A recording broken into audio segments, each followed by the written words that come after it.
তাহলে আমরা দেখছি যে অগস্ত্য মহত্ব দিয়ে শুরু করেন, ওমা তারপর কোত্থেকে জিনিসটা না একটু বেঁকে নীতিহীনতার দিকে চলে যায়। অতটা নয়, কিন্তু আপনারা সবাই একটা গল্প জানেন অগস্ত্য আর বিন্ধ্য পর্বতের, সেখানেও কিন্তু একটা ঠকানো আছে। বিন্ধ্য পর্বতের সঙ্গে সূর্যর ঝগড়া হচ্ছে, ও বিন্ধ্য পর্বত চটচট করে বেড়ে উঠছে, সূর্যকে যেতে দিচ্ছে না, সূর্য এসে অগস্ত্যর কাছে নালিশ করেছেন, তো অগস্ত্য বলে ঠিক আছে আমি দেখছি। গিয়ে বিন্ধ্য পর্বত করেছে, এই শোনো না ভাই একটু নিচু হও না, চটচট করে বেরো না, আমি যাচ্ছি এক জায়গায়, আমি ফেরা অবধি বেরো না, ঠিক আছে। এরকম করে আছে, তো এর ঠকানো হলো, সে তো আর কোনোদিন ফিরবে না জেনেই এই কথাটা বিন্ধ্য পর্বতকে বলেছিল, মিথ্যে কথা বলা। কিন্তু এইটাকে অগস্ত্যের নৈতিক পরাজয় হিসেবে না দেখে আমরা অন্যভাবেও দেখতে পারি, এটা হচ্ছে বিন্ধ্য পর্বত এত গবেট যে সে সেই জন্যেই পরাজিত।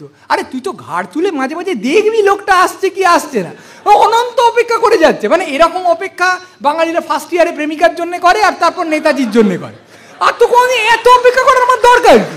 তুমি ঘাটটা নিচু করে আছো, তোমার তো স্পন্ডিলোসিস হয়ে যাবে। এর সঙ্গে তুল্য আরেকটা গল্প আছে, সেটা হচ্ছে অ্যাটলাসের। হারকিউলিসকে একজন রাজা, তার নাম ইউরিথিউস, সে মহা ঝামেলা করতো, প্রচুর কাজ টাজ করতে বলতো।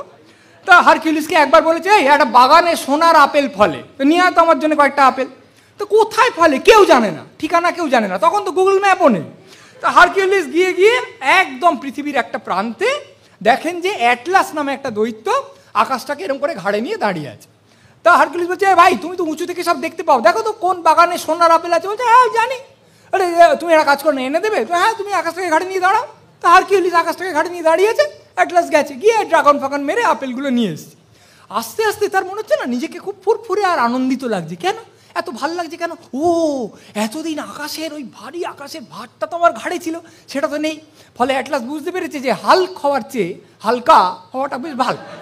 ফলে ও আবার হারকিউলিসের কাছে এসে বলছে, এই হারকিউলিস, তুমি তো আকাশটাকে ভালোই ঘাড়ে নিতে পারছো, আর তুমি নিয়ে দাঁড়িয়ে থাকো না, আমি আপেলগুলো তোমার রাজার কাছে দিয়ে আসছি। হারকিউলিস দেখেছেন বেগতি, বলছে হ্যাঁ তা তো হতেই পারে, তুমি 1 সেকেন্ডের জন্য আকাশটা ধরবে, আমি এই সিংহের চামড়াটা নরম তো ওটা ঘাড়ে সেট করে নিচ্ছে, তারপর আকাশটাকে নিতে সুবিধা হয়। বলছে আচ্ছা ঠিক আছে। বলে ওই না 1 সেকেন্ডের জন্য যেই না অ্যাটলাস ধরেছে, হারকিউলিস পা দৌড়।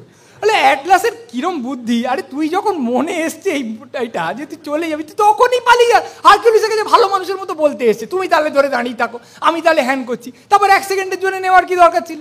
কোনো প্রয়োজন নেই। এই হারকিউলিস নিজেও কিন্তু হিরো ছিলেন, যদি তার ব্যক্তিগত জীবনটা দেখি অসামান্য সমস্ত কীর্তি স্থাপন করেছেন, কিন্তু একজন দেবী তাকে পাগল করে দিয়েছিলেন বলে তার স্ত্রী ও সন্তানকে তিনি খুন করেছিলেন, ভুল করে আরেকজনকে মারতে গিয়ে তার অস্ত্রগুরুকে খুন করেছিলেন, এবং জীবনের শেষটা খুব বিচ্ছিরিভাবে হয়েছিল। না জেনে তার তখনকার স্ত্রী একটা বিষাক্ত জামা পরতে দিয়েছিলেন, সেটা পরে সে বিষের জ্বলন সহ্য না করতে পেরে আগুনে পুড়ে আত্মহত্যা করেছিলেন। তবু এই মৃত্যুর মধ্যে একটু গরিমা আছে। আমরা আরেকটা মৃত্যুর গল্পে যাব। গৌতমী নামে এক নারী, অত্যন্ত ধর্মপরায়ণা, তার সারা পৃথিবীতে কেউ নেই একটা ছোট্ট ছেলে ছাড়া। সেই ছেলেটা যাচ্ছিল, সাপে কামড়েছে, ছেলেটা মরে গেছে। সঙ্গে সঙ্গে একজন ব্যাধ সাপটাকে ধরে এনেছে। মা বলুন তো, একে খণ্ড খণ্ড করবো না পুড়িয়ে মারবো? এইরকমভাবে আপনার ছেলেকে মারলো।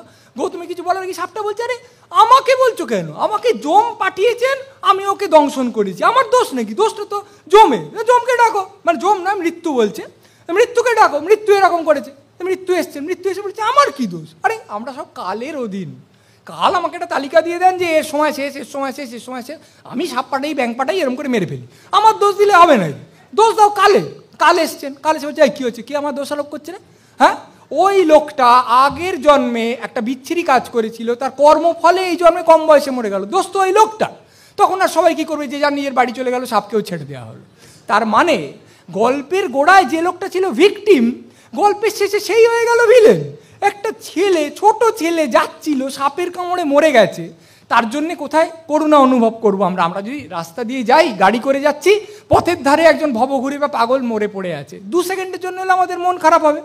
একজন পকেটমার যদি মরে যায়, আমরা তার মৃতদেহের সামনে দাঁড়িয়ে, ও তো পকেটমার তো এরম বলি না, সদ্য মৃতের প্রতি আমরা একটু সম্মান প্রদর্শন করি, এটা সৌজন্যের মধ্যে পড়ে। একটা ছেলে মরে গেছে, তুই বলছিস ও তো নিজের দোষে মরে গেছে, তাকে একটা অপরাধী তকমা দিয়ে দিচ্ছি, তাকে একটা দোষারোপ করে দিচ্ছি। গৌতমীর কি মনে হবে, আমার বাচ্চা মরে গেল, তারপর আমি শুনছি তার দোষেই সে মরে গেল? কখনোই সে তার দোষে মরেনি। এখানে মৃত্যুর পর তাকে যেন একটা দ্বিগুণ পরাজয়ের মধ্যে ঠেলে দেওয়া হচ্ছে। এরকম অনাদৃত মৃত্যুর কথা অবশ্য আমরা জানি, আপনারাও জানেন, যে কাব্যের কথা বলেছি সেখান থেকেই বলি। একটা দুর্গম পাহাড়ি নির্জন রাস্তায় 5 জন ভাই আর তাদের বউ চলেছে, মরতেই চলেছে, কিন্তু সেখানে চলতে চলতে হঠাৎ তাদের বউ পড়ে গেল। পড়ে যাওয়ার সঙ্গে সঙ্গে একজন লোক জিজ্ঞেস করলো, ও দাদা ও কেন পড়ে গেল? আর তার দাদা কুইজে চ্যাম্পিয়ন, পৃথিবীর সব প্রশ্নের উত্তর জানে। সে বললো, ওই তো 5 জন স্বামী ছিল, একজনকে বেশি ভালোবাসতো তাই। ঠিক আছে। আরেকজন পড়ে গেল, ও রূপের গর্ব করতো তাই। ও